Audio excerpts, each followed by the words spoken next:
Warahmatullahi wabarakatuh. Waalaikumsalam warahmatullahi wabarakatuh. Alhamdulillah rabbil alamin. Salatu wassalamu ala asrofil anbiya wal mursalin wa ala alihi washabihi ajmain. Amma ba'du. Pertama makasih buat Mbak Sofi ya atas undangannya. Ini luar biasa. Saya kalau bicara ITS itu jadi ingat dulu waktu masih lulus SMA itu saya pernah mendaftar ya nomor 1 di UGM, kedua di ITS, ketiga di UNS. Jadi pilihan ke satu itu UGM, kedua ITS itu elektro, dan alhamdulillah diterimanya di UNS dan kuliahnya di Politeknik Gajah Tunggal, jadi nggak nyambung, dan lulus sarjana elektronya di STT Bina Tunggal, jadi udah nggak karu-karuan malah. Dan sekarang kerjanya di pabrik karpet, jadi teknik elektro tidak ada hubungannya dengan karpet, dan itulah kenyataan, nanti kenyataan hidup ya. Jadi adik-adik semuanya, jadi kalau mungkin sekarang pada kuliah di kimia, bisa jadi nanti setelah lulus aja jadi analis di bank, ada juga nanti yang kerja di mana aja, bahkan menjadi pengusaha, ada bisa menjadi pengusaha sawit dan sebagainya.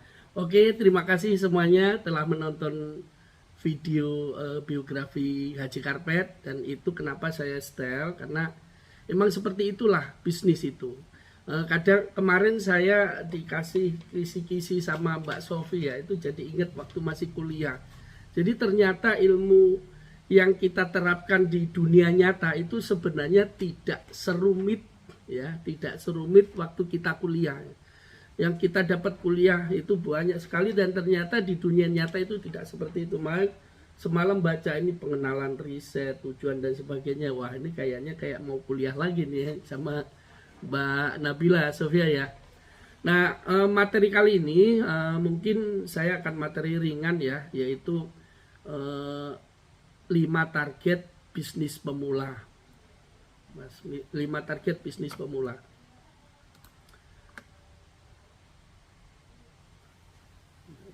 Ya.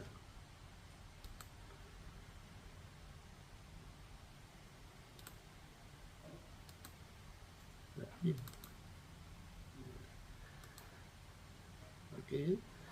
Nah, ini kalau yang digambar ini waktu saya tahun 2008 ya. Jadi saya 2008 itu juga masih jadi karyawan. Saya 13 tahun kerja di perusahaan Gajah Tunggal, dan mulai bisnis dari nol ya, dari pinggir jalan. Saya diusir Sapam juga pernah, pokoknya apa aja, usaha itu apa aja. Jadi banyak orang berpikir usaha itu harus punya modal, harus punya ini, dan sebenarnya tidak seperti itu ya. Yang penting jalanin aja dulu ya, mulai dari apa yang kita punya dan kita bisa. Kayak contohnya gini, ini mahasiswa kan banyak berpikirnya yang rumit-rumit, karena sekolahnya sudah rumit, akhirnya mikirnya rumit ya. Apalagi ini sekolah ternama, ITS, UGM, PB dan sebagainya. Jadi sebenarnya sederhana, kayak contohnya gini, ada di sekitar kita itu ada yang jualan, ada yang bangun rumah ya, ada tukang pompa air dan sebagainya. Kita deket ini, bang, pompa air itu berapa ya sampai ngebor sampai selesai? Dia bilang oke, 6 juta. Boleh nggak saya bantu tawarin? Boleh, saya dapat fee berapa? Kita umpamanya dikasih 10%. Oke. Kita tinggal bikin ini di rumah ya, properti solusi. Umpamanya di sini ada Mbak Nabila ya. Nabila bikin properti solusi, Nabila properti solusi atau Sofiana properti solusi ya. Nanti ditempel ini di perumahan-perumahan baru. Nah, di situ ada tulisannya ngebor, harga apa ini bersahabat. Nah, begitu yang punya rumah nelpon, Mbak Nabila, ini ngebor berapa sampai selesai? 6 juta pak. Wah, nggak bisa murah lagi ya, itu sudah best seller itu pak, udah best price gitu. Nah, begitu orangnya, oke, saya minta tolong rumah saya di ini dong, dibor sampai selesai 6 juta. Nah, Mbak Nabila tinggal nelpon nih sama tukang ngebor tadi, Pak, ada order nih pak, lumayan satu ini, 6 juta, saya dapat berapa Pak? 10%, dapat 600.000. Pakai modal nggak Mbak? Nah itu kan nggak pakai modal, artinya apa? Sebenarnya usaha itu gampang, tidak harus berpikir modal besar dan sebagainya. Cukup dengan kartu nama tadi, itu sudah punya modal, sudah bisa jalan itu bisnis. Jadi 5 target bisnis pemula. Yang pertama yaitu kita perkenalkan dulu ya, HJ Carpet. Tadi dari biografi tadi, alhamdulillah kita memiliki usaha produksi karpet ya, karpet handmade, dan handmade kita udah dipasang dari Aceh sampai Papua. Nah kita juga ada PT Haji Interior ya, masang berbagai macam interior. Ini kita banyak di Sudirman, di Tamrin kita juga pasang, Waskita Karya dan sebagainya kita ada. Juga ada Haji Kreasindo yang bikin keset, sajadah dan sebagainya. Kita juga ada Haji Retail toko. Kita ada di Surabaya, di apa ini? Surabayanya itu di depannya Mas Pion 3. Kita ada juga di Solo, ada di Cirebon, ada di apa ini? Bekasi, ada di Malang, ada di Bandung. Dan cabang kita, agent kita hampir 5.000 di seluruh Indonesia. Kita juga ada Haji Tenda, jadi kalau ada pesanan tenda khusus silahkan, kita juga ada. Kita juga ada Haji Clean, ada Haji Fiber, dan yang terakhir kita punya agrobisnis. Kita punya sekitar 400 pohon durian. Ini yang suka durian silahkan nanti mampir ke tempat saya. Nah, ini semua kita mulai dari nol ya. Kita mulai dari nol. Nah, kita juga punya tim internet marketing, karena bisnis sekarang ini adalah bisnis jaringan pelayanan. Siapa yang menguasai jaringan dan menguasai pelayanan, itulah yang akan menjadi pemenang. Nah, ini 5 target bisnis pemula. Nah, pertama, targetnya itu adalah ada yang lihat. Ya, nanti dicatat nih, kalau umpamanya di dekat sini saya kasih hadiah nih nanti kalau hafal ya. Ada yang lihat itu sederhana sebenarnya. Banyak orang yang jualan ini ya, udah ini gimana jualannya? Nah, pada lihat-lihat doang. Padahal melihat itu penting gitu. Bagaimana coba kita jualan gak ada yang lihat ya kan? Makanya pertama kali dulu saya jualan, saya gelar ya, gelar di lapangan, di mana-mana, dan apa ini, di gor, di jalan. Nah, ada yang lihat itu, kalau diterjemahkan itu kita bikin spanduk. Banyak orang punya usaha tapi nggak punya nama ya kan? Makanya nomor 1, usaha itu harus kita punya nama dulu nih. Dulu waktu saya awalnya nikah itu langsung bikin nama Hernadi. Hernadi itu singkatannya Heru Nadifah. Heru nama saya, Nadifah nama istri saya. Suatu saat nanti kalau saya punya bisnis, saya kasih nama Hernadi. Dan alhamdulillah begitu saya buka bisnis sampai sekarang namanya semuanya ada Hernadinya. Nah, nanti umpamanya Mbak Sofia ya, di sini ada Mbak Fitri, ada semuanya, bikinlah nama. Nanti begitu harus ada nama, karena itulah nanti jadi ikon kita, branding kita gitu. Karena kalau kita nggak punya nama, bisnis jualan ini itu loh yang bisnisnya di sono kan bingung. Tapi kalau kita punya nama, langsung pamannya Nabila Karpet. Oh itu loh di Nabila Karpet, atau di Fitriana Jilbab dan sebagainya. Dulu pernah ada waktu saya seksi seperti ini, pelatihan, ada ibu-ibu dia bikin jilbab ya kan.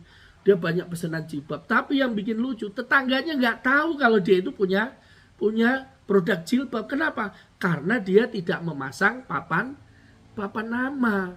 Makanya penting membuat spanduk di rumah, kalau perlu di pinggir jalan, di tempat-tempat utama dibikin. Dulu waktu HJ Carpet didirikan, itu modal kita itu cuma brosur ya. Saya brosur dari nol, alhamdulillah berjalan ya.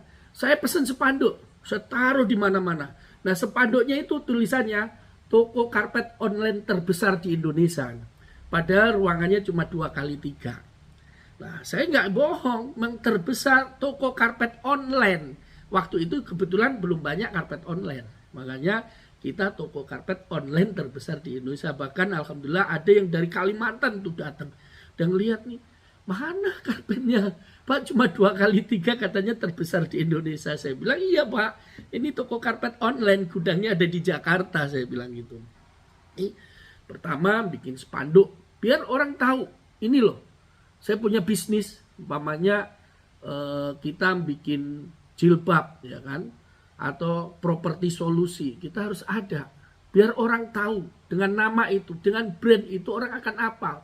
Seperti kayak sekarang orang yang kalau mau perlu karpet, perlu sajadah, perlu karpet masjid, bahkan di istana orang bilang karpet itu yang dipikir langsung Haji Karpet. Karena dari dulu udah kita kasih nama Haji Karpet. Makanya pertama tadi ada yang lihat, apa yang harus dilakukan? Bikin spanduk. Nah yang kedua apa? Bikin kartu nama. Ini kartu nama kelihatannya sepele. Banyak orang bisnis dia lupa nggak bikin kartu nama. Saya kebetulan sering keliling ya, keliling Indonesia. Kemarin juga baru pulang dari Batu Licin ya kan. Kemarin kita juga ke Malaysia, ke Singapura dan sebagainya. Kita selalu di dalam tas selalu ada kartu nama. Tapi sekarang mungkin kadang orang main HP ya. Nah, kita ngobrol ngalor ngidul ya. Kita duduk di bandara ya, ngobrol sama tetangga, teman. Bapak mau kemana? Gini, ini, oke. Kita langsung kasih kartu nama. Pak, kalau ke Jakarta silakan mampir. Kebetulan saya punya usaha karpet. Kasih kartu nama. Ya. Kemanapun kartu nama saya selalu ada di kantong saya. Karena inilah senjata kita. Orang akan mengenal kita. Ada yang lihat kita. Gitu. Inilah kartu nama. Banyak orang bisnis lupa nggak punya kartu nama. Makanya salah satu ada yang lihat itu. Lihat bisnis kita. Gimana caranya? Dengan kartu nama, bikin spanduk. Yang berikutnya apa? Bikin brosur. Ya. Orang punya usaha. Bahkan banyak orang yang nggak punya usaha bisa bikin brosur. Usaha siapa? Usaha tetangga. Umpamanya teman-teman kuliah ada yang punya konveksi, ada yang bikin ini, bikin ini. Cukup kita bantu jual, kita yang bikin brosurnya. Kita yang bikin brosur. Kita bikin brosur, ya kan? Kita umpamanya ada tetangga kita bikin onde-onde, kita yang bikin brosur atau packagingnya. Tetangga yang bikin. Jadi tidak harus punya bisnis, cukup dengan brosur apa? Kita punya nama. Oh, umpamanya onde-onde Nabila, onde-onde Kang Dani dan sebagainya. Orang akan kenal. Itu loh kalau makan enak itu onde-ondenya Kang Dani ya kan enak kan. Itu loh ini jilbabnya Nabila gitu kan. Orang akan tahu dengan branding tadi itu. Yang sebetulnya apa? Ada yang lihat orang langsung masuk ke otak, masuk ke hati. Seperti kayak produk Aqua. Dulu pertama kali produk air minum itu Aqua. Makanya orang sekarang kalau ngomong, tolong beliin Aqua. Tapi mereknya Fit, nah kan gitu. Beli Aqua tapi mereknya Fit, ya kan. Karena apa? Pertama kali air itu di produk brandingnya adalah Aqua. Seperti kayak orang zaman dulu, kamu tadi naik Honda apa? Naik Honda apa? Kalau sekarang kita taunya motor, tapi zaman dulu motor itu nanyanya Honda. Gitu. Hondanya Yamaha lah kan gitu. Ya itulah branding. Makanya kita harus punya branding tadi. Itu apa? Pertama itu tadi, katanya sederhana ya, ada yang lihat. Produk kita itu harus kita proklamirkan. Bahwa kita punya produk dan punya nama. Nah yang berikutnya adalah iklan. Ya kan?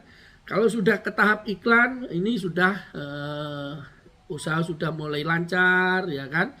Ini jalur khusus ya. Kalau iklan itu jalur khusus. Jadi kalau yang lain namanya organik, tapi kalau iklan ini ya untuk mempercepat pakai tol istilahnya. Nah kebetulan, alhamdulillah Haji Karpet ini sering diiklankan gratis ya. Kita sering masuk TV, Trans TV, Trans 7, beberapa kali ada MNC TV dan alhamdulillah kemarin sore juga syuting berita 1 nanti untuk persiapan acara 17 Agustus kebetulan yang diliput mengenai red carpet ya. Kebetulan kita juga pas lagi bikin red carpet untuk persiapan upacara 17 Agustus di Istana Negara. Nah, yang berikutnya adalah ada yang nanya. Ini banyak ini pebisnis pemula ya, pebisnis pemula itu ada yang nanya itu sudah gimana hari ini? Sepi, cuma nanya-nanya doang. ya kan? Orang ini kan udah negatif duluan. Padahal ada yang nanya itu luar biasa, ya kan? Coba Anda bisnis pemula baru gelar dagangan nggak ada yang nanya, sakitnya ada di sini, ya kan? Tapi kalau ada yang nanya, orang nanya itu berarti dia ada respon. Dulu waktu pertama kali gelar karpet, ya waktu dulu di awal-awal, saya paling seneng dengan orang yang nanya-nanya. Karena dengan orang yang nanya-nanya ini berarti dia sangat tertarik dengan karpet. Mungkin hari ini dia nggak beli, tapi insya Allah suatu saat dia akan beli. Hati-hati dengan perilaku customer. Karena customer ini bisa menjadi malaikat, ya, penyebar berita gembira, istilahnya sebagai Rasul bisa menyebar berita gembira. Dan bisa juga calon pembeli ini bisa jadi teroris. Apa? Dia bisa menyebarkan buruk ke kita, ke orang lain. Satu orang customer dia bisa menyebar ke 10 orang.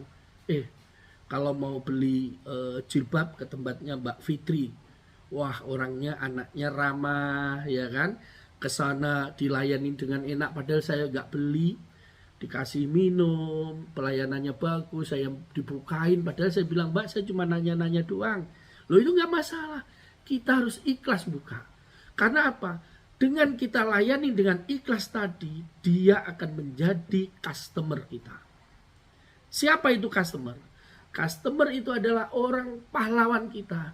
Dia akan menjadi orang yang akan selalu membeli dan memberi informasi positif terhadap jualan kita. Tapi jangan sampai nanti calon pembeli ini jadi teroris. Apa? Begitu mereka datang ke kita. Ini ada nih kan, saya yakin nih teman-teman mahasiswa sering ya lihat. Kita datang ya mau beli barang.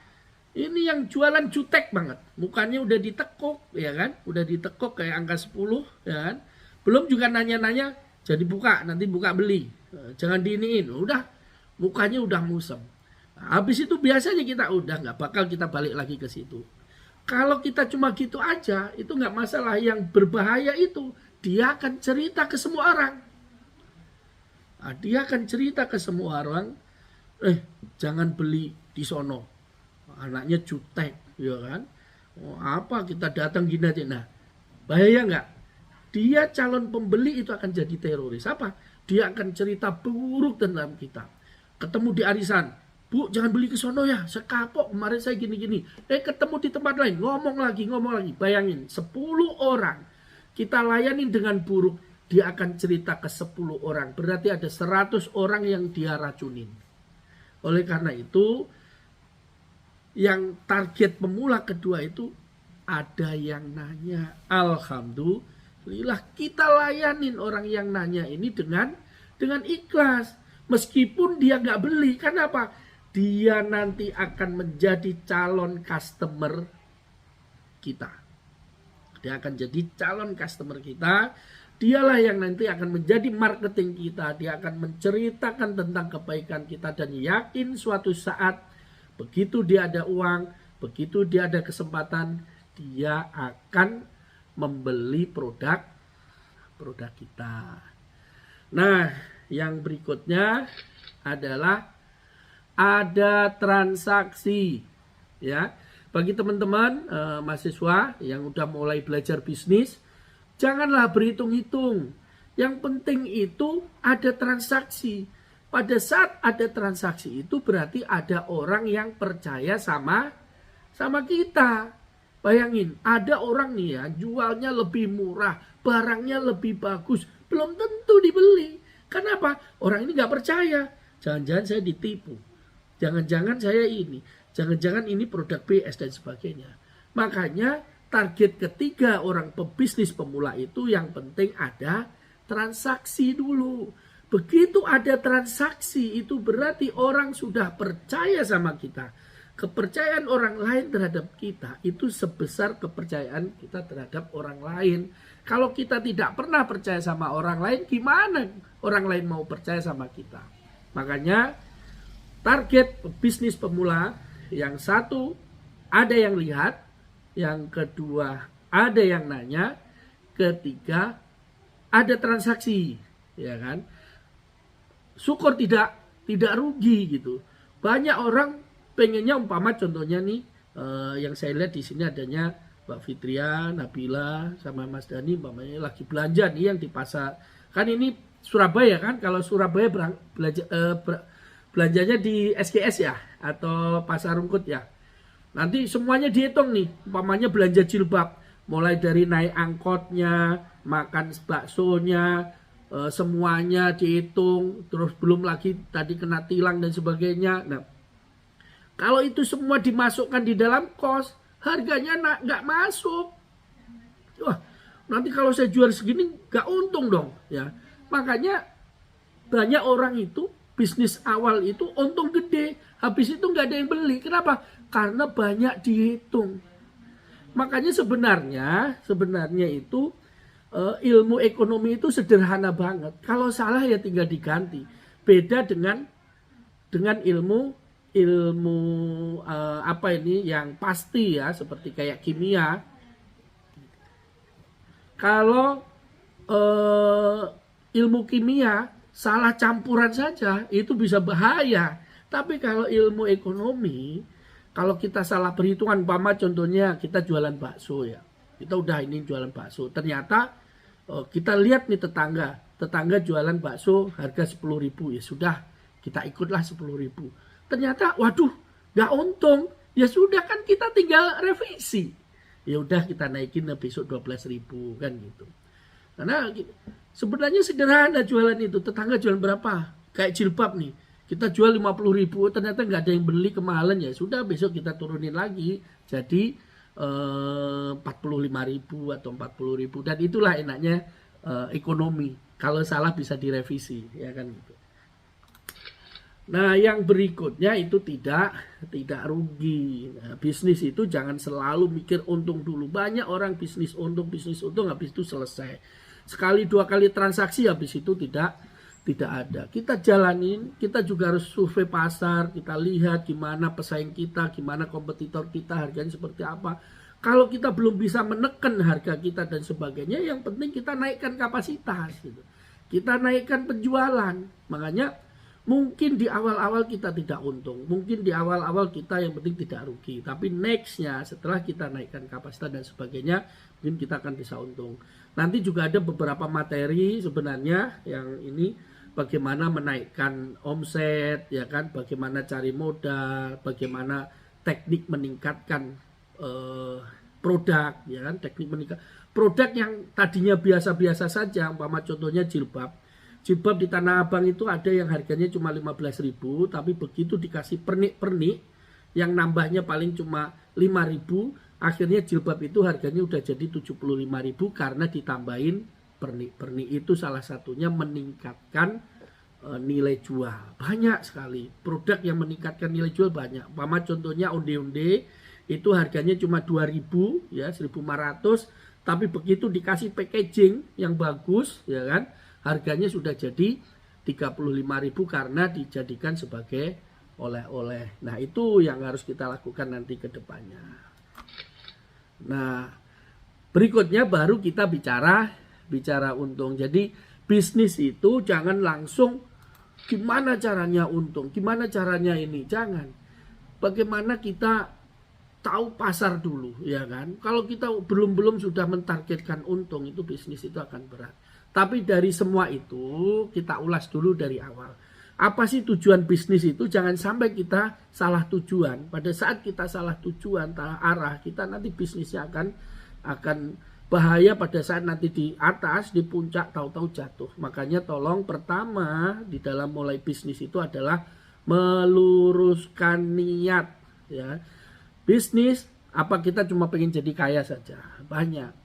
Luruskan niat yang mulia. Bagaimana kita bisa menciptakan lapangan kerja, bagaimana kita bisa menciptakan peluang usaha, bagaimana kita bisa menolong orang. Nanti insya Allah di saat-saat kritis Allah akan membantu kita. Nah, yang berikutnya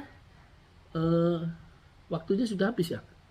Kesuksesan itu bukan hanya milik anaknya orang kaya atau yang berpendidikan tinggi atau anak pinter, tapi milik semua orang yang memiliki impian dan kemauan. Jadi Banyak orang sukses sekarang itu tadinya orang biasa-biasa saja. Termasuk saya pun dulu juga pernah gelar di pinggir jalan, pernah diusir sapaan, mulai dari gorengan, jual apa aja yang ada di depan kita, jualan brosur dan sebagainya gitu. Pendidikan tidak berpengaruh juga. Banyak juga orang yang sukses yang pendidikannya rendah. Kalian tahu, teman-teman adik-adik saya ini tahu kan, Auto 2000 itu saya punya temen itu cuma kelas 3 SD. Dia yang membangun Auto 2000. Banyak dia bangun di seluruh Indonesia Auto 2000. Padahal dia cuma tidak lulus SD, cuma kelas 3 SD, tapi membangun konstruksi Auto 2000 hampir di seluruh Indonesia. Nah, pinter mengenai kepinteran. Ternyata teman-teman kita juga banyak orang yang nggak pinter gitu. Karena apa? Bisnis ini intinya ini kan sebenarnya manajemen bagaimana mempengaruhi orang. Dia nggak pinter tapi dia bisa mempengaruhi dan mengelola orang-orang pinter. Makanya kadang saya berpikir, kalau kita terlalu pinter nanti akan jadi umpannya orang-orang yang kayak gitu. Kadang makanya saya pernah ikut kuliahnya Purdi Chandran. Kalau kuliah jangan pinter-pinter, kenapa? Nanti jadi pekerja. Kalau nggak pinter bisa jadi pengusaha, katanya begitu. Nah, makanya dulu ya saya mohon maaf, ini jangan diiniin ya. Saya dulu IP saya nggak nyampe 3, saya cuma 2,5. Tapi ya alhamdulillah karena saya tahu diri kayaknya saya nggak bisa jadi manajer nih. Saya nggak bisa jadi direktur, ya sudahlah, akhirnya malah jadi pemilik bukan jadi direktur lagi kan gitu. Karena kalau IP saya di atas 3 mungkin sampai sekarang jadi manajer atau jadi direktur. Karena IP saya di bawah 3 makanya udahlah saya harus bikin usaha sendiri. Nah, akhirnya kita mempekerjakan orang-orang yang IP-nya di atas 3. Nah, mungkin itu adik-adik semuanya, teman mahasiswa. Jadi kalian teman-teman semuanya harus punya mimpi dan kemauan, karena banyak orang meskipun pintar dan sebagainya tapi nggak punya mimpi. Banyak orang yang saya cuma segini, saya orang tua saya nggak sanggup dan sebagainya. Akhirnya cita-citanya pengen jadi karyawan saja, pengen jadi ini. Karena apa? Dia melihat orang tua saya ini, nilai saya ini. Padahal banyak pengusaha yang saya jumpai sampai saat ini, mereka itu banyak yang biasa-biasa aja. Kuliahnya pun juga ada yang nggak kuliah, dari kuliah tempat biasa. Kalau dibilang pinter juga nggak pinter-pinter amat, tapi malah luar biasa suksesnya. Karena ya itulah manusia ya. Oleh karena itu kita harus punya mimpi. Dengan mimpi itu kita punya semangat untuk merubah hidup dengan kemauan belajar ya, lihat lingkungan ya kan. Ingat ya, Indonesia ini luas loh ya. Indonesia ini market yang luar biasa. Ada 270 juta penduduk. Ada 450 kabupaten, ada 40 provinsi. Itu luar biasa marketnya. Pasarnya luar biasa. Jadi adik-adik sekalian ini kalau sampai tidak keliling Indonesia, tidak bisa menikmati kekayaan Indonesia, nanti kita akan menjadi orang rugi. Ya, saya ke Kalimantan, saya ke Sumatera, ya, ke Sulawesi, kemanapun, ke Bali, itu kesempatan luar biasa untuk bisa kita kelola. Jangan sampai kita jadi penonton di negeri sendiri. Orang lain, orang dari luar, mereka jadi pemain, dan kita cukup gagah hanya jadi direksi, cukup gagah hanya jadi manajer. Tapi kita bukan jadi pemilik dan bukan menjadi pemain. Makanya saya berharap ini teman-teman yang lagi Zoom ini punya cita-cita benar-benar jadi pengusaha semuanya. Dan jadi pengusaha itu mudah, karena semua orang bisa jadi pengusaha. Nah, salah satunya yaitu kita harus berani bermimpi. Kita harus punya mimpi. Nah, ini yang foto ini ada Ustadz Yusuf Mansur. Ini saya kasih cerita sedikit ya. Saya dulu pengen punya masjid ya. Saya minta sama Ustadz Yusuf Mansur, Ustadz tolong tanda tanganin prasasti peresmian yayasan rumah tahfiz sama masjid. Beliau bilang, di mana Pak Heru? Di Kampung Asem. Bangunannya sampai mana? Belum ada Ustadz. Kok saya suruh tanda tangan bangunannya belum ada? Insya Allah Ustadz, suatu saat kalau saya punya uang saya akan bangun. Dan gak lebih dari 2 bulan setelah Ustadz Yusuf Mansur saya dapat bantuan hampir 3 miliar untuk bangun masjid. Dan alhamdulillah sampai hari ini masjid terbangun 2 lantai dan ada sekolahnya, SD 4 lantai, TK kita juga sudah ada 4 dan total ada 60 guru. Dan itulah kita berani pemimpi. Termasuk waktu saya punya pabrik, itu pun juga ya Allah, suatu saat saya pengen punya pabrik. Saya mendirikan usaha ini, nanti suatu saat anak saya yang akan meneruskan. Ini saya menyiapkan landasan, tapi ternyata Allah mewujudkan lebih cepat dan saya punya pabrik gara-gara saya ketipu. Kenapa? Pabrik itu ternyata lagi bermasalah, karyawannya udah 2 bulan gak digaji, ordernya sudah turun, DP 50% udah diambil, belum lagi kontraknya habis, belum lagi utang supplier di mana-mana. Manusia punya rencana, Allah Maha Pembuat rencana. Dan alhamdulillah begitu pabrik itu saya ambil alih, sampai hari ini kita memiliki karyawan lebih dari 150, hampir 200 karyawan. Itulah kita harus berani bermimpi. Apalagi ini adik-adik dari ITS ini orang pilihan semua ya. Untuk masuk aja luar biasa. Saya termasuk yang gagal masuk ITS. Dulu akhirnya saya diterimanya di UNS pilihan ketiga. Karena saya dulu pengen banget masuk ITS, teknik elektro, dan alhamdulillah saya bersyukur sekarang ketemu sama mahasiswa ITS. Nah inilah untuk mengobati rasa kangen. Nah, kita rubah ya cara pikir. Apa yang harus dilakukan oleh mahasiswa? Yaitu merubah mindset dulu ya. Pertama, luruskan niat kalau mau jadi pengusaha. Yang kedua, berani bermimpi. Ya, kita harus punya mimpi. Saya dulu orang biasa, alhamdulillah Allah kasih saya. Yang ketiga, harus merubah mindset. Yaitu merubah mindset itu apa?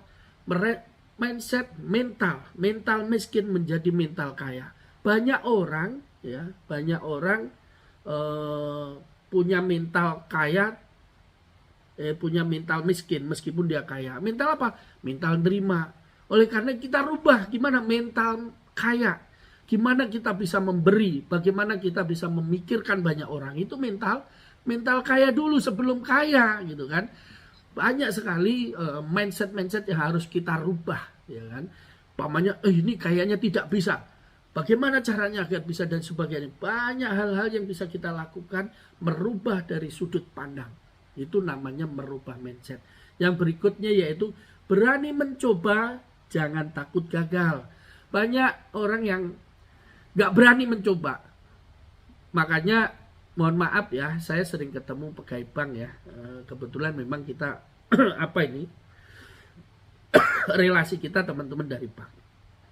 Justru orang bank itu gak berani investasi karena dia tahu di situ aturannya ketat. Nanti kalau nggak bisa bayar, rumahnya disita dan sebagainya. Lah, kalau itu dibaca akhirnya dia nggak berani minjem bank. Lah kita, karena saya bilang ke istri saya, emang nggak usah dibaca, yang penting tanda tangan aja. Itu bacaannya sama kok kayak kemarin saya bilang. Akhirnya kita kalau transaksi sambil merem aja, tahu-tahu udah 40 transaksi kan gitu. Kenapa? Kalau kita baca itu serem bacaannya, makanya banyak orang bank nggak berani usaha karena dia tahu takut aturannya sangat menakutkan, nanti disita. Ya kalau disita kan tinggal beli yang lainnya lagi kayak gitu. Tidak ada orang yang sukses yang tidak pernah gagal. Jadi kalau kita gagal berarti kita akan sukses. Jadi nggak usah khawatir. Coba saya nanti mau nanya ini, adik-adik mahasiswa ini, ada nggak yang pertama kali belajar sepeda yang nggak pernah jatuh? Nanti kalau ada, nanti saya kasih bonus. Nanti saya suruh ngirim dari Surabaya. Toko saya yang di Buduran. Ada nggak yang pertama kali naik sepeda langsung bisa? Itulah bisnis. Orang bisnis itu ya pasti gagal. Sekali gagal diterusin, 2 kali gagal diterusin, 3 kali habisin itu gagal. Nanti kegagalan itulah untuk kita belajar bagaimana menghadapi kegagalan itu. Tapi banyak sekali orang yang belajar bisnis pengennya langsung berhasil. Padahal orang sukses itu tidak ada yang tidak pernah gagal. Orang yang tidak pernah gagal adalah orang yang tidak berani mencoba dan tidak melakukan apa-apa. Artinya Semua pebisnis pasti pernah gagal. Makanya nggak usah takut mencoba bisnis. Coba dulu. Kalau nggak punya modal ya pakai bisnis orang. Makanya kalau Purdi Chandra itu bilangnya 3 nih. Botol, bobol, bodol. Apa? Botol, bisnis pakai tangan orang lain. Bodol, bisnis pakai dana orang lain. Bobol, bisnis pakai bisnis orang lain. Ya kan? Jadi bisnis itu mudah sebenarnya. Apa? Bisnis pakai tangan orang lain. Ya kita punya barang, orang lain yang suruh jalanin. Kalau bodol, bisnis pakai dana orang lain yang kita jalanin. Bobol, bisnis pakai bisnis orang lain, kita niru bisnis orang lain, duplikasi. Kayak sekarang ini ada Alfamart, Indomaret dan sebagainya. Kita bisnis itu sebenarnya ATM, ambil, tiru, modifikasi. Saya punya temen, ya, dia bikin mie ya, mie yang kayaknya sederhana ya. Dia bikin namanya hot mie ya di Kerawang dari nol. Dan saya tanya, Mas, ini gimana kok bisnisnya seperti ini? Dia ceritain gini, Mas Heru, saya sebenarnya nggak tahu apa-apa, Mas. Saya cuma tumplek-blek aja. Saya ngeliat di tempat terkenal itu, di McD, itu ada warna merah. Saya ikut warna merah. Terus saya ke sini ada tulisan dari ini, saya ikut warna ini. Jadi dia bukan ATM ya. Kalau ATM kan ambil, tiru, modifikasi. Ini nggak ATPP apa. Ambil, tiru, plek-plek persis diambil seperti itu. Jadi kita nggak usah takut lah, bisnis itu ya gampang aja. Oh ini ada tulisan ini, dibikin tulisan. Ini catnya warna kuning, cat warna kuning. Artinya apa? Mbok orang ngerti katanya gitu. Jadi bisnis seperti itu. Jadi nggak usah takut untuk memulai bisnis. Nah, mulai dari apa yang kita punya dan kita bisa. Jadi jangan terlalu banyak mikir teman-teman semuanya ya, adik-adik semuanya. Umpama contohnya tadi ya, ada yang gali sumur. Umpamanya saya nih, kan pada ketemu saya nih. Kebetulan saya punya pabrik karpet kan. Saya juga punya toko nih di Surabaya. Di Buduran ya. HC Karpet cabang Jatim. Coba datang ke sana. Pak, bisa nggak saya bantu jualin? Bisa. Perlu modal? Nggak usah. Modalnya apa? Modalnya nekat, berani jalan ya kan. Dapatnya berapa ya? Jangan salah. Ada yang gara-gara bantu jualin karpet kita, ada yang bisa umroh ya kan, bisa beli rumah, bisa beli mobil, bisa beli tanah. Caranya gampang, umpamanya silaturahmi dari masjid ke masjid. Nanti dapat 1000 meter, per meter dapat 50.000 dari saya. Cukup. Umpamanya Mas Kang Dani ya, Mas Dani ya. Umpamanya, Pak ada tuh di samping saya masjid mau butuh karpet. Udah tinggal telepon marketing saya. Pak, ini saya kan jadi agennya Pak Heru nih. Ya, nanti saya dapat fee. Dapat fee 50.000 dari saya. Dapat 1000 meter. Berapa fee-nya? 50 juta. Bayangin tuh. Kalau pengen umroh gratis, caranya cukup. Nih. Artinya apa? Bisnis itu tidak kebayang harus pakai modal. Cukup bawa brosur, ya, cukup bawa kartu nama. Bahkan brosurnya punyanya orang lain. Tinggal dicoret, diganti nama kita. Umpamanya ada yang jualan rumah ada ini, kita bantu pasarin dapat 2,5%. Ya bisnis seperti itu sederhana sebenarnya. Jangan terlalu mikir yang tinggi. Jadi mulai dari apa yang kita punya dan kita bisa, itu kita jalanin. Umpamanya adanya motor ya pakai motor, adanya HP ya kita bisnis pakai HP. Umpama contohnya daripada sampai hari ini ada Facebook kan, ini kalian semua pasti punya lah Facebook, terus TikTok, itu IG. Lah daripada buat ya hari ini cuaca cerah secerah hatiku kan, jangan sampai gitulah cuma buat gitu-gitu doang. Sekali-kali ngirimlah gambar-gambar karpet atau gambar-gambar jilbab. Umpamanya dipakai. Wih, keren ini karpetnya ini dan sebagainya. Boleh dong saya beli di mana itu? Nah, ini dia dapat perangkap satu dah katanya. Atau kirim gambar-gambar masjid dan sebagainya. Artinya apa? Apa yang ada di depan kita itu bisa jadi bisnis kita. Kita punya HP, punya paket pulsa. Jangan sampai, mohon maaf, sampai hari ini ya, sampai hari ini jangan-jangan pulsanya yang beriin masih orang tua. Ya, saya ada kemarin itu di masjid saya, itu anak umur 17 tahun ya, dia masih baru lulus SMA. Dia itu sudah bisa kirim ke orang tua. Kenapa? Tiap bulan dia dapat 15 juta dari hasil dia jualan online. Umur 17 tahun dia bisa menghasilkan 15 juta per bulan. Jadi sekolahnya udah bayar sendiri, sisanya bisa bayar orang tua. Tapi saya yakin di sini juga kayak gitu kayaknya nih. Jadi kita harus bisa memanfaatkan teknologi yang ada. Ada HP, ada Facebook, ada TikTok, ada WA, ada IG dan sebagainya. Nah itu kita bisa manfaatkan. Barangnya dari mana? Dari teman-teman, dari yang lain. Pamannya kenal seperti saya, kenal sama yang pabrik jilbab. Foto share, ya kan, ada yang perlu dapat selisih. Sederhana. Jadi mulai dari apa yang kita punya dan kita bisa, nggak usah mikir muluk-muluk, nggak usah mikir modal dan sebagainya. Usaha itu sebenarnya gampang. Nah, berikutnya kepercayaan orang lain kepada kita sebesar kepercayaan kita kepada orang lain. Banyak orang bisnis itu takut percaya. Ada yang tanya ke saya, Pak Heru, saya udah 17 tahun bisnis karpet tapi kok nggak besar-besar ya, kok begini aja. Saya tanya, Bu, Ibu pernah ketipu belum? Saya bilang, belum pernah, Pak. Emang harus ketipu dulu? Enggak. Itu kali jangan-jangan yang membuat bisnis Ibu nggak jadi besar. Emang harus ketipu dulu, Pak Heru? Bukan. Orang yang tidak pernah ketipu itu ada dua kemungkinan dalam bisnis. Orang ini tidak pernah percaya sama orang lain. Orang yang tidak pernah percaya sama orang lain, berarti orang lain pun juga tidak akan pernah percaya sama dia, dan nggak mungkin ketipu. Orang tidak pernah percaya gimana mau ketipu, ya kan? Ya namanya bisnis pastilah ada yang mendolimin, ada ketipu, udah biasa seperti itu. Makanya bisnis nomor satu adalah kepercayaan. Oleh karena itu sangat hati-hati di dalam bisnis.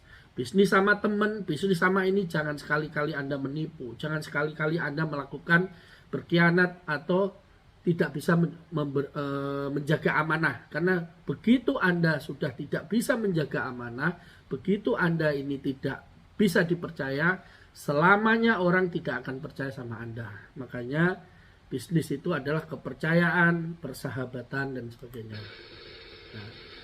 Nah, mungkin sampai di situ, sampai di sini sharing kita ya. Mungkin mohon maaf sama teman-teman yang lain ya, sama adik-adik semuanya. Mungkin materinya agak menyimpang, tapi saya yakin masalah materi itu gampang bisa disesuaikan. Nanti bisa masuk ke seksi pertanyaan. Mungkin sampai di situ Mbak Nabila atau Mas Dani, silahkan, mungkin ada yang nanya nanti dan ada waktu kita melakukan tanya jawab. Masih Assalamualaikum warahmatullahi wabarakatuh. Waalaikumsalam warahmatullahi wabarakatuh. Baik, terima kasih kepada Pak Heru atas paparan materi yang sangat luar biasa.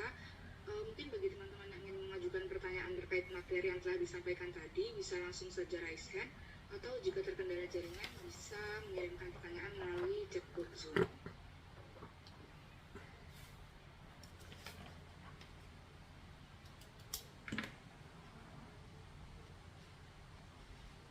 Baik, pada Mbak Sofi silahkan.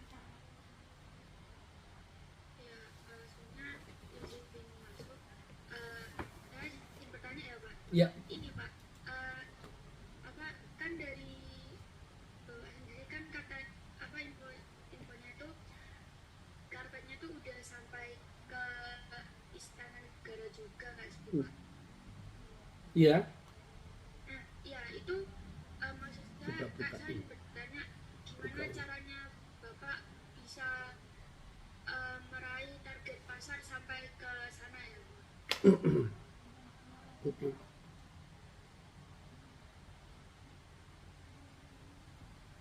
Oke, ada pertanyaan lagi? Coba dibuka yang dulu. Oke, kepada Mas Dani, mungkin bisa langsung bertanya aja. Ya, ini file.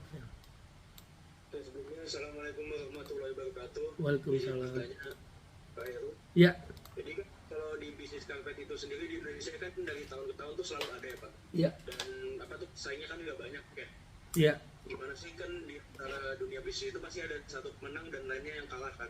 Ya. Kita harus menang di arena itu Pak. Gimana sih caranya agar bisnis kita tuh jadi kayak one and only bisnis yang terkenal gitu di suatu wilayah atau di mana gitu Pak. Gimana sih caranya kita biar bisa menang persaingan lawan pesaing lainnya Pak. Dan apabila bisnis kita gagal, itu gimana sih, apa yang harus kita lakuin Soalnya kan kalau mulai dari nol lagi kan pasti kita akan mengalami Ya, itu kan pertanyaan baik kita dan lainnya. Mohon dijawab ya Pak, terima kasih. oke. Dua ini dulu atau ini? Mana? Ini saya menyetel sebentar.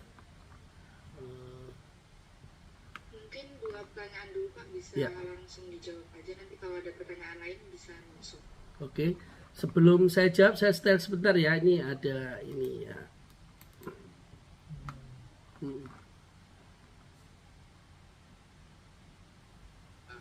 Kualitas bab Kok 10 yang 4. Saya jawab deh. Yang ini nih. orang yang sukses saat ini pasti dulunya mereka itu adalah orang yang biasa-biasa. Makanya kenapa kita harus takut mencoba? Kita mulai dari apa yang kita punya, kita bisa. Jadi saya mulai dari pinggir jalan tadi, diusir satpam juga pernah, ya kan? Kita mulai dengan modal orang, sistem arisan dan sebagainya, dan ternyata bisa. Bisnis tanpa modal ternyata bisa. Saya membuktikan bahwa bisnis tanpa modal bisa. Setelah berjalannya waktu, mulailah kita membentuk sistem, ya kan? Bisnis itu yang penting jalanin saja dulu, gitu. Gagal jalani lagi. Begitu bisnis sudah berjalan, baru kita bentuk sistem. Ada bagian keuangan, ada bagian pengiriman, ada bagian pembelian dan sebagainya. Awalnya semua kita tanganin bareng-bareng. Ada orang yang mau mulai bisnis sudah berpikirnya harus punya ini, ternyata gagal. Makanya nggak usah takut, nggak usah kaget, mulai aja dulu dari apa yang kita punya.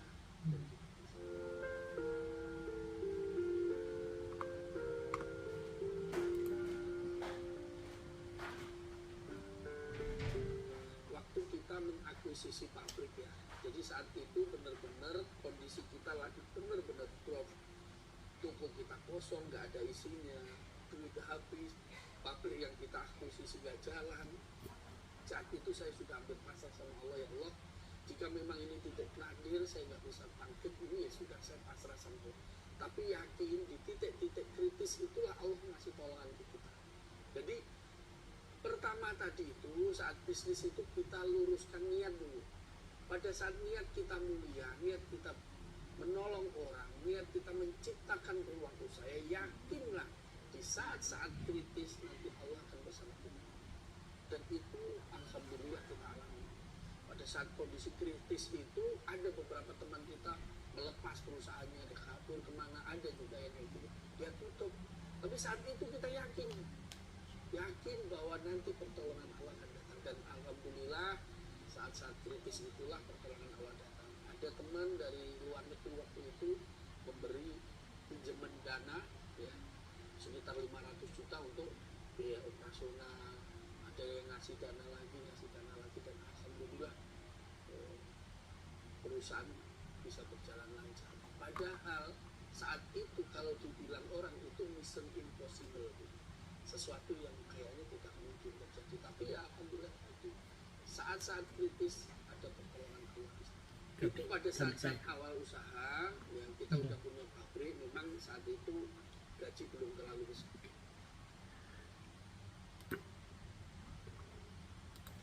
Oke, pertanyaannya dari Mbak siapa tadi? Mbak Fitri ya.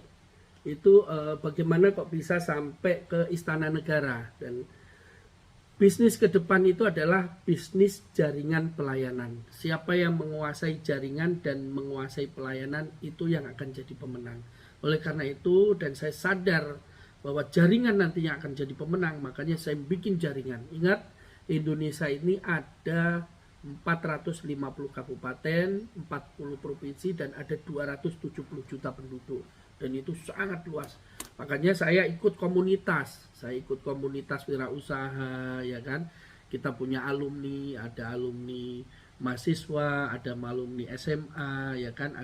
Saya ada ikut komunitas tangan di atas, saya ikut himpunan pengusaha Nahdien, saya ikut himpunan ekonomi pesantren dan sebagainya. kita juga aktif di Facebook dan sebagainya. Nah itulah jaringan-jaringan itu akhirnya menemukan saya dengan teman-teman yang di istana. Seperti contoh beberapa hari terakhir ini kan saya selalu nge-share tentang produksi karpet istana ya. Saya 2-3 bulan ya, sebulan terakhir ini saya banyak nge-share tentang karpet istana. 3-4 hari yang lalu saya ditelepon dari salah satu televisi, Pak Heru, saya mau liputan tentang karpet istana. Mereka, saya yakin mereka dapat mana? Dapat dari YouTube, dapat dari Facebook dan sebagainya. Setahun yang lalu pun juga saya diliput oleh Trans 7 ya, kalau Trans TV. Itu juga acara karpet untuk Istana Negara. Jadi intinya kita perlu pengembangan jaringan apapun itu, jaringan mahasiswa ITS ya, jaringan apapun. Nah, jaringan-jaringan itu yang akan kita akan mendapatkan poin dari jaringan. Demikian juga kita bikin distributor ya kan, bikin keagenan. Bisa jadi umpamanya saya pernah nih ya dapat order dari Bali. Kebetulan order Bali itu beliaunya itu orang dari seberang ya, dari Pulau Sumatera sana, dari Padang. Nah, kalau mungkin saya yang maju sendiri mungkin belum jadi, belum tentu saya dapat. Tapi karena jaringan saya itu satu kampung sama mereka, satu provinsi, akhirnya mereka dapat dan larinya ke saya. Jadi seperti kayak teh botol sotro itu siapapun yang dapat, kita yang ngerjakan. Makanya dulu pernah ada yang bilang ke saya, Pak Heru, gimana sih sistem pemasarannya? Saya bikin internet website saya itu, pernah saya sampai hampir 100 saya punya website. Ada tukang karpet, pasang karpet, raja karpet, itu semuanya ada saya. Akhirnya 4L mas. 4L itu apa? Lu lagi katanya gitu. Jadi pada saat saya naik mobil, saya ditelepon, Pak ada kebutuhan karpet segini, bisa nggak Pak? Oh iya bisa. Nah dia pembanding, dia nelpon lagi, yang angkat istri saya.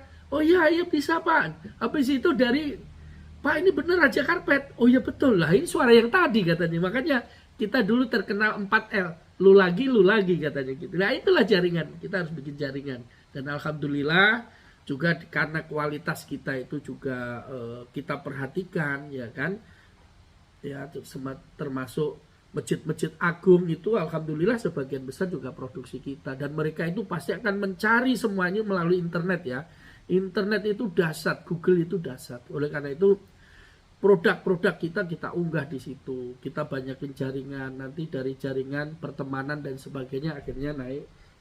Alhamdulillah kita dipercaya oleh Istana Negara dan begitu mereka melihat produk kita, kualitas kita sampai saat ini sudah hampir 9 tahun produk kita terpasang ya, mulai Istana Negara, Istana Bogor, Istana Cipanas, Istana Jogja, dan hari ini kita lagi ngerjain Istana Tampak Siring.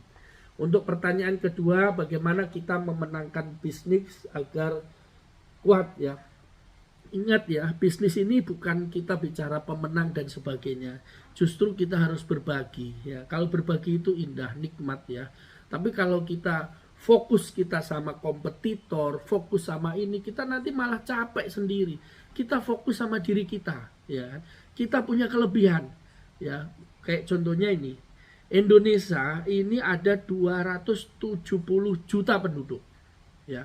Mohon maaf, ada yang nanya ke saya, Pak Heru kan karpetnya mahal Pak. Karpet saya itu per meter itu harganya di atas 500.000 per meter, itu sama dengan harga tanah itu. Nah paling mahal berapa? Bisa di atas 2,5 juta sampai 3 juta per meter. Emang ada yang beli katanya. Alhamdulillah sampai saat ini produksi kita penuh. Kok bisa? Jadi kita ini tidak mungkin bisa menangkap dua kelinci. Kita harus fokus ya kan. Indonesia ada 270 juta penduduk. Yang mohon maaf yang kurang mampu anggap aja 50% ya. Yang cukup 30%, yang lebih dari cukup 20%. 20% dari 270 juta penduduk itu sama dengan penduduk Malaysia. Ya. Kita fokusnya sama siapa? Fokusnya sama 20% penduduk Indonesia tadi yang lebih dari cukup.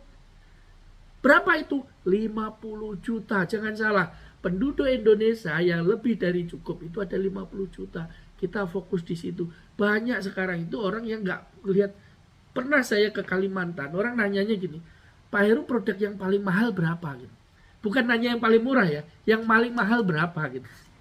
Jadi jangan sampai kita mengukur itu diri kita, jangan. Kalau jualan itu kita lihat marketnya. Kita ambil marketnya adalah market orang yang memang sudah lebih dari cukup. Nah, mengenai memenangkan, kita benahin kualitas itu nomor satu ya, jangan diganggu gugat. Kedua tadi itu jaringan penting. Karena kalau dengan jaringan kita punya distributor, kita akan jadi pemenang. Pama contohnya order yang di Papua, saya dapat dari apa? Agent saya yang di Papua. Order saya yang di Aceh, saya ada agent saya di Aceh. Bisa jadi saya kalau masuk sendiri ke Aceh belum tentu bisa. Tapi karena saya punya agent di sana, dia menang, tapi pengerjaannya tetap di saya. Nah, mengenai yang gagal tadi, nggak usah khawatir ya. Orang yang pernah memegang uang 1 miliar, ya kan, begitu dia gagal, nanti insya Allah dia akan dengan mudah untuk memegang uang 1 miliar lagi daripada orang yang belum pernah melihat uang 1 miliar. Artinya nggak usah takut gagal, nggak usah takut jatuh. Karena kita sudah bisa merangkak tinggi, bisa memegang uang 1 miliar. Berarti suatu saat pada saat kita jatuh, nanti akan lebih mudah lagi untuk mendapatkan itu. Jadi nggak usah khawatir, Kang Dani ya. Mungkin itu jawaban saya, mungkin ada yang lain. Atau kalau ini nanti boleh ditanya lagi, silakan. Oke, terima kasih banyak Pak atas pertanyaan, atas jawabannya. Saya lanjutkan kepada Mas Dani dan Mbak Sofia, apa ada tanggapan?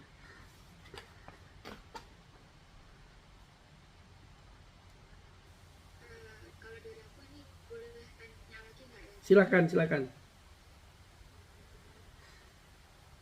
Ya, jadi gini Pak, kalau misal kayak apa usaha makanan gitu ya Pak, kan kalau makanan itu dari tahun ke tahun, zaman ke zaman itu kan apa kayak yang lagi viral, yang lagi rame-ramenya itu kan kadang beda-beda ya Pak. Kayak misal tahun ini yang lagi rame kan mochi bite ya Pak. Nah, maksud saya kayak cara mempertahankan usaha kita agar walaupun tahun depan mungkin nggak terlalu ramai lagi kayak sekarang itu gimana ya Pak? Kayak apa semacam mie gacoan itu kan udah dari kapan waktu sampai sekarang juga masih ramai ternyata gitu. Dari Pak Heru mungkin ada saran atau gimana gitu Pak? Oke, ada lagi atau ini saya mau jawab? Oke, saya jawab langsung ya, Mbak. Jadi intinya gini, produk makanan apapun itu kita harus selalu update ya, selalu update. Artinya apa? Segala sesuatu produk, bukan hanya makanan ya, termasuk kita jual karpet, itu harus selalu kita perbaiki terus. Saya punya temen, kebetulan dia yang punya bakso rusuk jos ya, masih muda banget, umurnya 35 ya. Namanya Mas Isa, sekarang jadi bakso rusuk fenomenal, bakso nomor 1 di Indonesia. Dan dia setiap 2 bulan akan selalu ada produk baru ya. Setiap 2 bulan dia akan selalu punya produk baru. Oleh karena itu dia akan selalu mengupgrade ya kan. Ingat ya, yang namanya netizen itu bisa menjadi kawan juga bisa menjadi lawan ya. Bisa jadi kejam dan bisa mereka akan memfilarkan apa yang kita punya.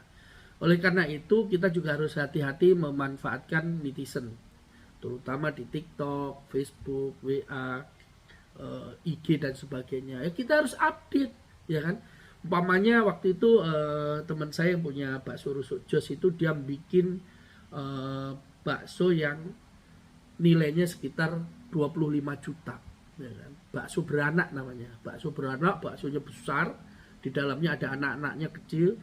Dia telepon manajemennya Raffi Ahmad ya kan, dia akan memberikan cuma-cuma ke Raffi Ahmad bakso yang senilai 25 juta ini, tapi dia minta IG-nya dimasukkan. Dan ternyata luar biasa, begitu itu diiklankan oleh oleh YouTube ya, media apalagi sama bintang film ya, ada artis itu.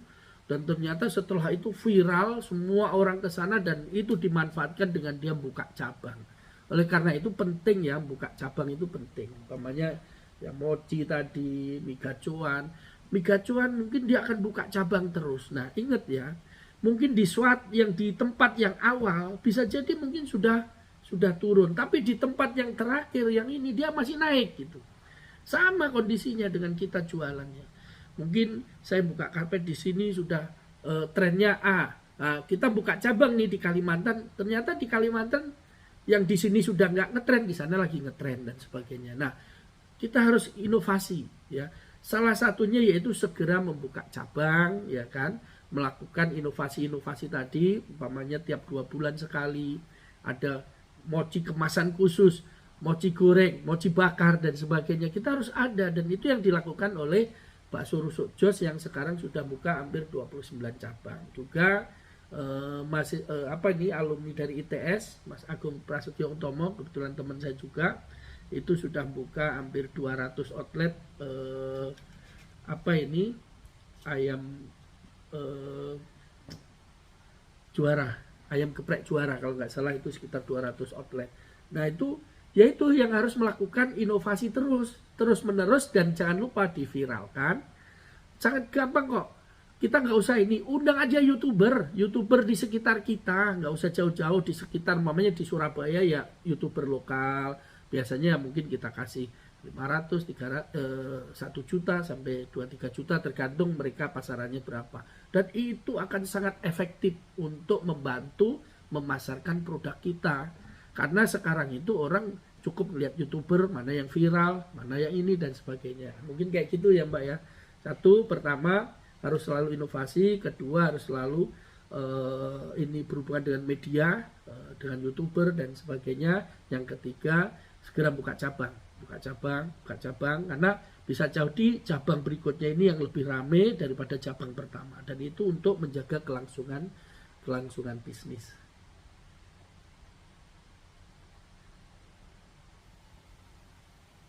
Oke, ada yang mau nanya lagi? Silakan. Oke, terima kasih banyak Pak atas jawabannya. Mungkin dari Mbak Sofi, apa ada tanggapan lagi atau sudah cukup? Dari aku sudah cukup, terima kasih banyak Pak. Mungkin bisa tayangan dulu aja, nanti saya tanya lagi di bagian. Silakan yang mau nanya. Kalau ada mungkin nanya gimana caranya mau jadi agent, silakan. Nanti silakan hubungin di Surabaya ya. Kalau nggak, ketik aja di situ HJ Karpet Jatim. Nanti kapan-kapan di sana. Silakan. Oke, ini ada penanya lagi Pak. Ya. Mungkin kepada Torik, bisa langsung aja.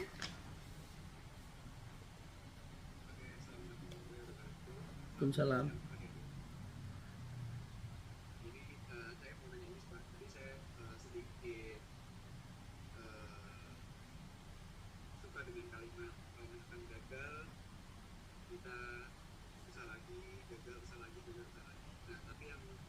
Bisa digedein.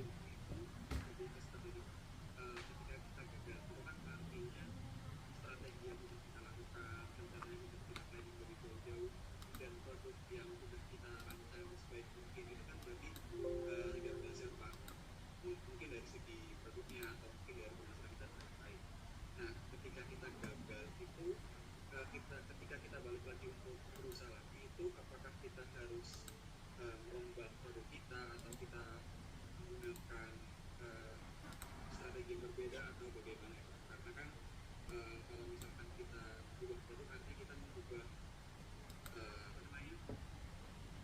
bidang kita yang tadinya kita fokusan ke makanan ke bagian lain, atau nanti kita lebih ke meningkatkan produk. Kalau misalkan kita meningkatkan produk itu, kira-kira bidang apa aja yang bisa kita upgrade? Itu dari saya.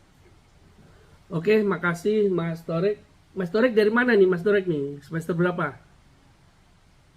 Saya dari Tangerang Selatan Pak. Oh. Saya sekarang naik semester 5. Tangerang.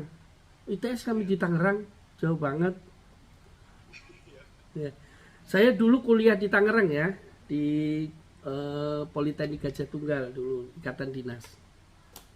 Oke, saya jawab ya Mas Torek ya, kegagalan tadi. Jadi nggak usah takut, nggak usah khawatir.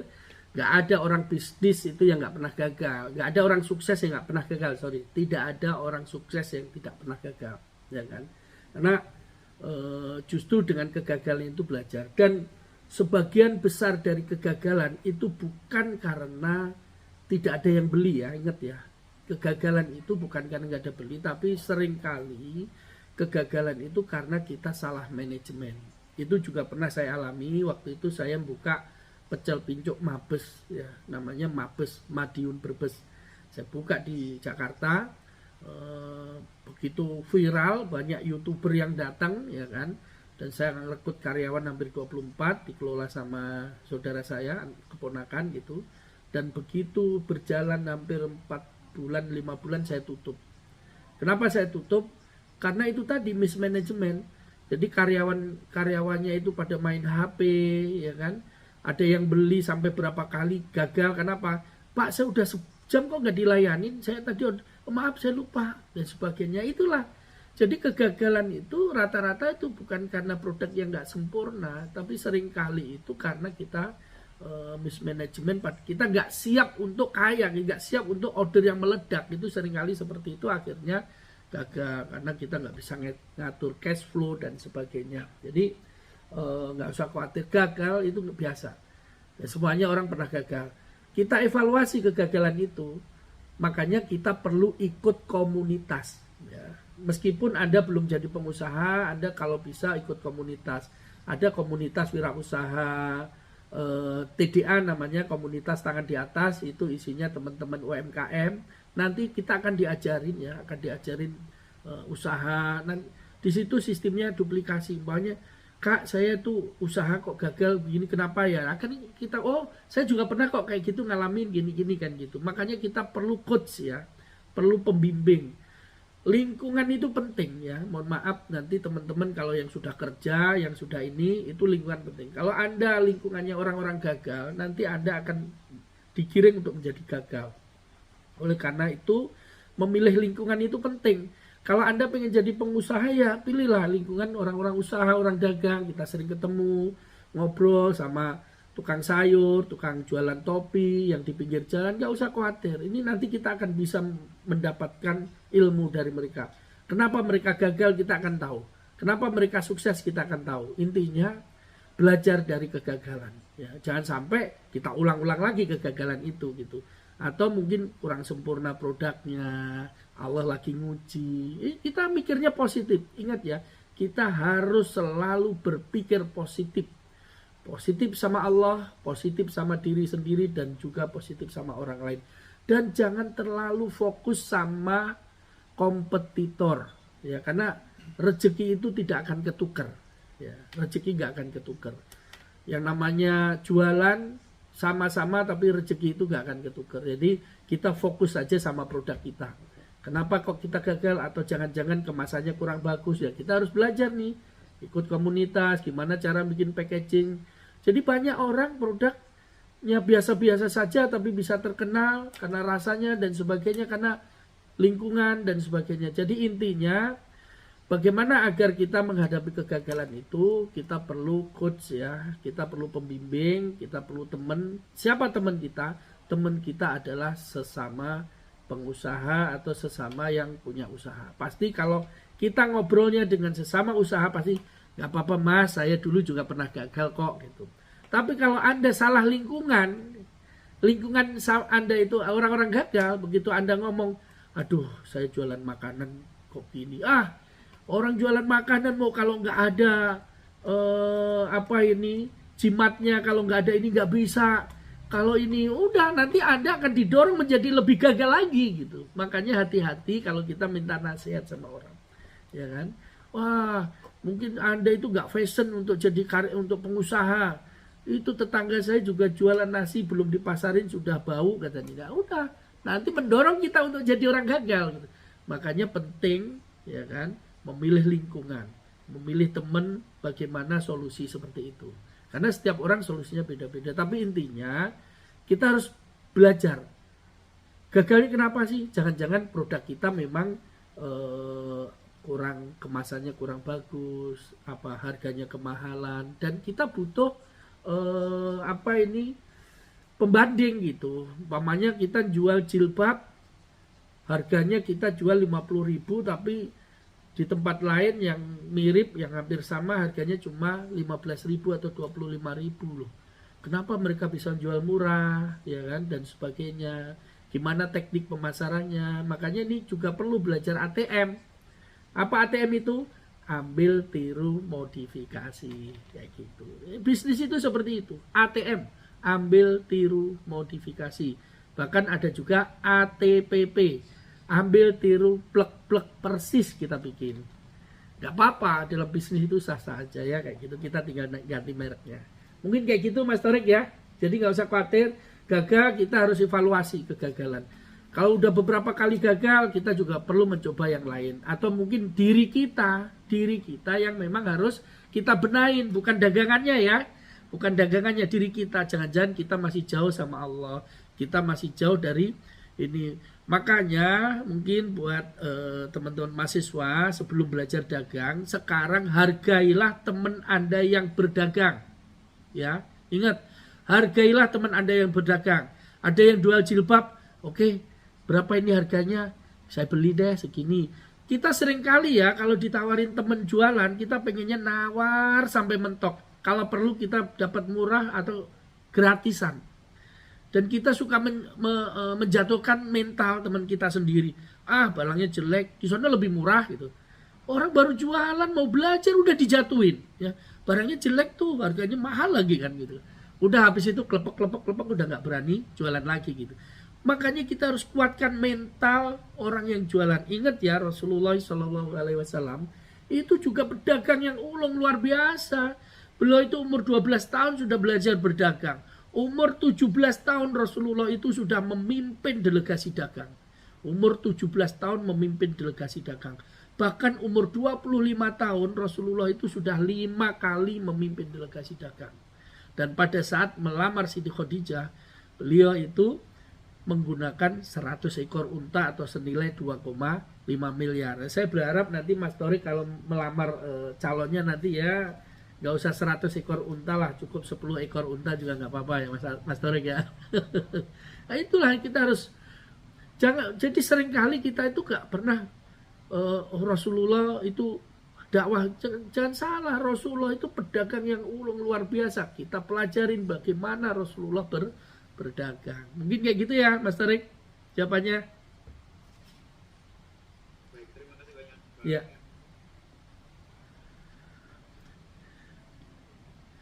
Mungkin ada yang nanya lagi, silakan. Ini ada yang nanya lagi Pak. Ya. Mungkin untuk Marlisa bisa langsung on cam aja. Ya. Bisa langsung on mic. Oke, baik. Terima kasih atas kesempatannya. Sebelumnya perkenalkan Pak, saya Marlisa. Di sini saya ada 2 pertanyaan. Ya. Nah, untuk yang pertama itu saya tadi kan mendengar materi Bapak yang kayak bisnis yang awal mula untuk memulai bisnis itu kan yang pertama ada yang melihat dan itu tuh saya ada pertanyaan sih Pak dari situ. Ya. Kalau kayak gitu berarti tuh kita awalnya lebih melihat pasarnya dulu gitu Pak, atau Ya. misal nih saya tapi pengennya nih, misal saya pengennya jualannya kayak ini konteksnya kalau di bisnis makanan gitu ya Pak, saya konteksnya pengen jualannya brownies, tapi sekarang yang lagi booming itu yang kayak mochi gitu tapi saya sekarang nih baru misalnya jualan brownies gitu. Nah itu kira-kira kayak gimana ya Pak, apa ya mengakalinya. Lalu pertanyaan kedua saya mau nanya juga, kalau untuk menentukan keuntungan yang pas itu gimana, apalagi kalau misal modal yang kita modalnya itu udah besar gitu loh dari kita gitu. Sekian dari saya Pak, terima kasih. Oke, makasih Mbak Marlisa. Mbak Marlisa dari mana? Saya dari Surabaya Pak. Oh, Surabaya. Oke. Jadi tadi ada yang lihat. Jadi ingat ya, banyak orang kemarin ada yang nanya ke saya, Pak Heru, saya jualan nasi. Itu untung sehari 50.000. Gimana saya bisa jadi konglomerat Pak Heru? Gimana saya bisa kaya raya? Gimana saya bisa untung miliaran? Karena kita selalu berpikirnya adalah linear. Kita selalu berpikir itu 1 ditambah 1 2, 2 ditambah 2 4, 4 ditambah 4 8. Sedangkan dagang itu nggak kayak begitu. Bisnis itu nggak kayak gitu. Jadi tolong teman-teman yang akan memulai bisnis, belajarlah luruskan niat dulu. Niat kita apa sih? Anda kan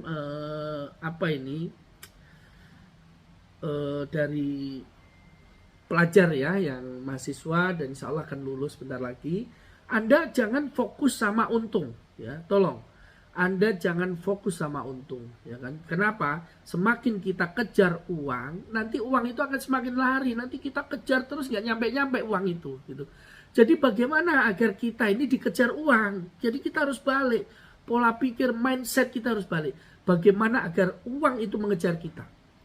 Ibaratnya seperti ini. Kita ngejar kupu-kupu ya, kupu-kupu. Kita cari kupu-kupu, kita tangkap kupu-kupu. Nanti besok, aduh nanti gimana ya cari kupu-kupu lagi ya. Nah, akhirnya kita cari sampai kemana-kemana, bangun lebih pagi lagi biar dapat kupu-kupu. Oke, mindset kita ganti. Bagaimana agar kupu-kupu itu datang sendiri? Kita bangun taman, kita bikin bunga di situ. Kita tanam bunga yang banyak, bunga yang harum. Nanti kupu-kupu itu akan datang sendiri. Ya. Jadi kalau konsentrasi kita sama uang, pasti semua akan hitung-hitungan. Wah saya modal saya 50.000, masa saya jual 40, nanti rugi dong. Nah itu mindsetnya terlalu pendek. Bisnis itu tidak seperti itu. Saya dulu transaksi saya jualan kaos untung 2.000. Jualan gorengan untung gak seberapa. Tapi ternyata dengan itu Allah merangkai terus. Saya dirangkai sama Allah. Terus dipertemukan ini, pertemukan. Dan ternyata ini bisnisnya ternyata ya tidak linear tadi. Bukan 1 ditambah 1 4. 1 ditambah 1 2. Bukan. 1 ditambah 1 bisa menjadi 1.000. 2 ditambah 2 jadi 10.000. Kenapa? Bisnis ini sinergi. Ya, saya punya bisnis, saya ketemu teman punya bisnis, ketemu bisnis dia adalah bisnis saya. Bisnis saya menjadi bisnis dia. Seperti itu. Jadi berlipatnya luar biasa. Jadi kalau pemahaman kita terlalu sederhana di dalam memulai bisnis, nanti kita akan hitung-hitungan dan gak jadi bisnis. Akhirnya, mending gue jadi karyawan, udah duduk begini, udah dapat minimal 4-5 juta. Ya, apalagi TS nih mungkin dapatnya di atas 10 sampai 20 juta. Kalau kita sudah hitung-hitungan, aduh berat ini kayaknya untuk dapetin uang 10 juta, boro-boro 10 juta, untuk dapat untung 50.000 aja berat. Ya, kita mulai aja, jalanin. Mulai dari apa yang kita punya kita bisa. Seperti kayak tadi Mbak Marlisa mau bisnis mochi apa. Ya kita niatkan aja membantu. Umpamanya contohnya gini. Mbak Marlisa bikin sendiri atau punya dagangan orang. Oke kalau ini dagangan orang. Ya kita niatin membantu orang menjual kok. Ya kan. Minimal kalaupun tidak untung. Nanti Allah akan membantu kita di tempat yang lain. Umpamanya dengan kita membantu orang menjualkan. Mungkin kita nggak seberapa untungnya. Nanti kita akan datang rezeki ke kita yang kita tidak sangka-sangka. Tahu-tahu orang tua kita dapat rezeki, akhirnya bisa nambah kuliah kita. Atau tahu-tahu nilai kita jadi bagus, atau tahu kita diterima di pekerjaan yang lebih bagus. Itu seperti itu mindsetnya. Kita membantu orang, membantu menjualkan produk orang. Ya. Mindset, jadi awalnya sederhana aja. Oke, saya mau belajar jualan mochi. Yang penting tadi ada yang nanya, ada yang lihat, ada yang nanya, ada transaksi, ya kan? Tidak rugi baru bicara untung. Tapi kalau untungnya itu ditaruh di depan, yang terjadi semuanya akan hitungan. Jadi jalanin aja dulu. Yang penting kita bantu. Umpamanya mochinya punya tetangga, ya sudahlah, niat saya membantu. Gak untung juga gak apa-apa, nanti saya yakin nanti Allah akan gantu kita. Mungkin dari tempat yang lain. Gitu, seperti itu mindsetnya. Saya dulu sama, waktu saya kerja 13 tahun di perusahaan kabel, ya kan, karena saya teknik elektro. Di situ saya benar-benar fokus bagaimana agar perusahaan ini bisa efisien dan sebagainya. Padahal jabatan saya nggak seberapa, saya hanya staf biasa. Kebetulan saya bagian inventory. Saya fokus bagaimana agar pemakaian materialnya itu benar-benar efisien. Bagaimana ini sampai saya mengusulkan ke direksi untuk training dan sebagainya. Bahkan ada teman-teman saya bilang, Heru ini jabatannya biasa seperti kayak pemilik perusahaan. Saya bilang nggak apa-apa karena saya di sini kerja, saya udah digaji, saya harus fokus bener. Dan ternyata apa yang terjadi? Allah kasih saya perusahaan. Jadi bisa jadi nanti di bisnis yang menurut kita tidak untung karena kita benar-benar ikhlas itu, nanti Allah kasih kita di tempat lain sesuatu yang terbaik. Itulah balasannya. Kalau kita ngitung untung mochi, itu untuk bisa beli Alphard itu kayaknya harus berapa puluh tahun gitu kan, nggak ketemu gitu kan. Tapi kalau mungkin kita nanti berpikirnya yang penting kita belajar membantu gini-gini. Nah, nanti suatu saat diketemukan orang besar, oh ya ini bisa memasarkan mochi ke seluruh Indonesia, bahkan bisa dikirim ke luar negeri, ya bisa jadi itulah untungnya. Karena awalnya kita nolong orang tadi, nah dari situ Allah memudahkan kita di tempat lain, bisnis yang lebih gede lagi. Nah kedua mengenai keuntungan, yaitu sederhana saja sebenarnya. Yang penting ini proses berjalan dulu, jangan terlalu banyak mikir untung. Berjalan, bisa laku, berarti orang percaya sama kita, ya kan. Bisa jadi mungkin nanti bisnis yang kita jalani itu sebenarnya bukan dari situ untungnya. Saya pernah belajar waktu saya masih ngontrak ya, tetangga saya itu dia jualan balon ya, dia jualan balon sama permen ditaruh di depan. Saya tanya, Mas, kenapa jualan balon sama permen ditaruh di depan? Dan harganya dia nggak ngambil untung sama sekali. Jadi balon dari mana, bahkan kadang dikasih gratis sama anak-anak itu. Yang terjadi apa? Begitu ada orang jalan sama anaknya, dia ngeliat balon, Pak saya minta balon. Nah, begitu mau beli balon harganya berapa sih? Mungkin harganya sekitar 2.000, 3.000 ya atau berapa. Orang bawa uang 50, nggak mungkin 50 cuma beli balon doang. Akhirnya, oke sekalian ya saya beli teh botol sosronya 2, saya beli rokoknya. Akhirnya 50.000 kebeli. Padahal tadinya cuma beli balon. Anaknya beli permen.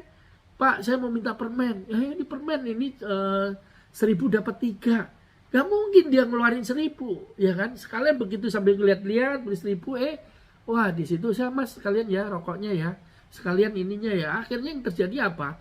Dia ngeluarin duit 15.000 sampai 20.000. Nah itu kadang sederhana gitu. Bisa jadi apa yang kita tawarkan tadi nggak ada untung. Bahkan mungkin bisa jadi untungnya kecil atau mungkin cuma sekedar kerja bakti. Tapi di balik itu kita dapat untung yang besar. Ini falsafah sederhana loh. Nah ini yang harus kita perhatikan, bisnis itu seperti itu. Jadi transaksi di awal mungkin nggak seberapa, ya kan? Tahu-tahu ternyata di belakangnya luar biasa kayak gitu. Oke, Mbak Marlisa ya. Kalau mengenai keuntungan yang pas tadi ya sederhana aja. Kita yang lain jualnya berapa sih? Gitu kan? Kita ikutin aja. Kayak gitu sederhana kok. Bakso yang ini bawah berapa? Oh di Sander 15.000 ya. Udah kita jual 15. Kalau di Surabaya 5.000 ya, udah kita jual 5.000. Ya selevel dengan produk kita, kecuali kita memang mengemas khusus ya, mengemas khusus. Kadang dengan kemasan khusus harganya bisa naik.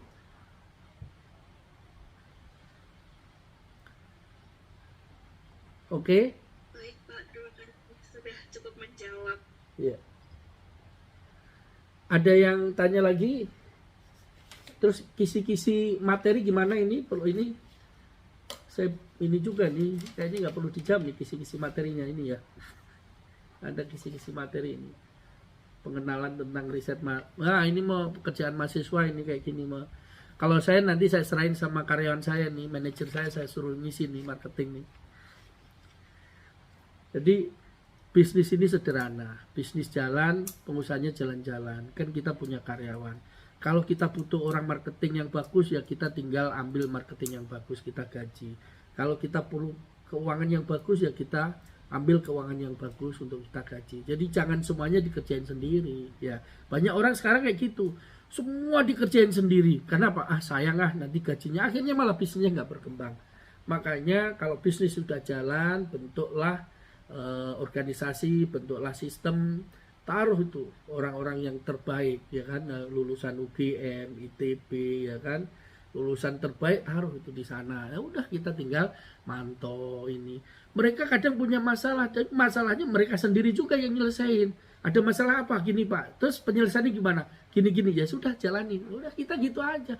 Mereka yang punya masalah, mereka sendiri juga yang nyelesain gitu. Kenapa? Lah kan mereka kita gaji, masa kita gaji suruh saya nyelesain? Saya bilang yang penting laporan yang baik-baik, mana penjualan, mana untungnya, udah gitu aja kan, sederhana sebenarnya kan.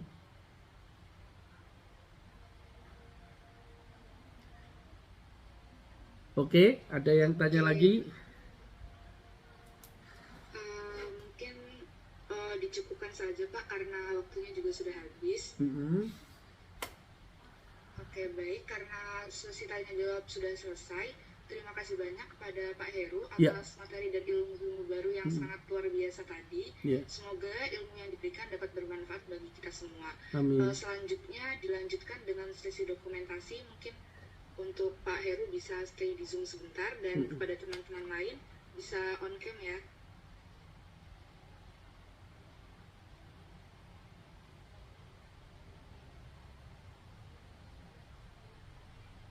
Diingatkan sekali lagi kepada teman-teman untuk bisa on cam, akan kami tunggu hingga jam 12.15.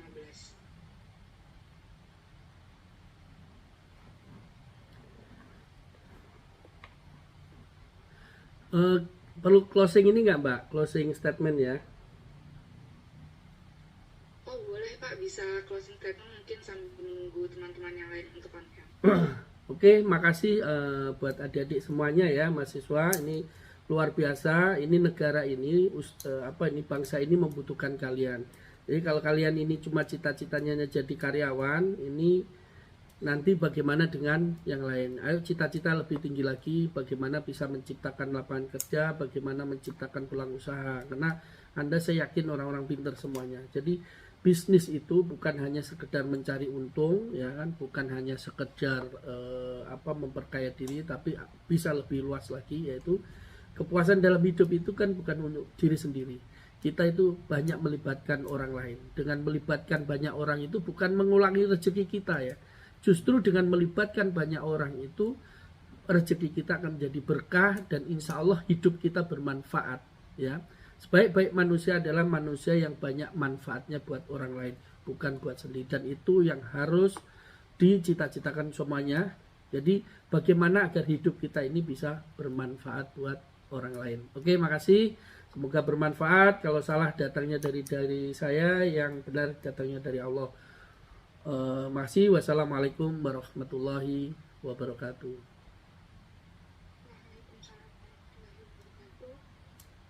Baik, karena sudah banyak teman-teman yang on cam, bisa kita lanjutkan aja sesi dokumentasinya.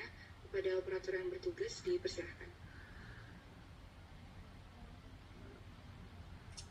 Baik, untuk sesi dokumentasinya akan segera kita mulai ya. Untuk slide 1, 2, 3.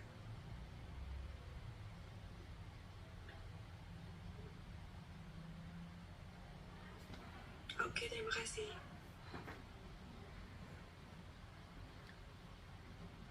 Baik, sekali lagi terima kasih sebesar-besarnya kepada Pak Heru atas materinya yang sudah disampaikan. Untuk Pak Heru, apabila terdapat kesibukan atau keperluan lainnya, dipersilakan untuk meninggalkan Zoom. Oke, makasih semuanya. Terima kasih banyak Ya, Pak. sama. Gimana Mas? Oke, karena sesi Oke, makasih Mas.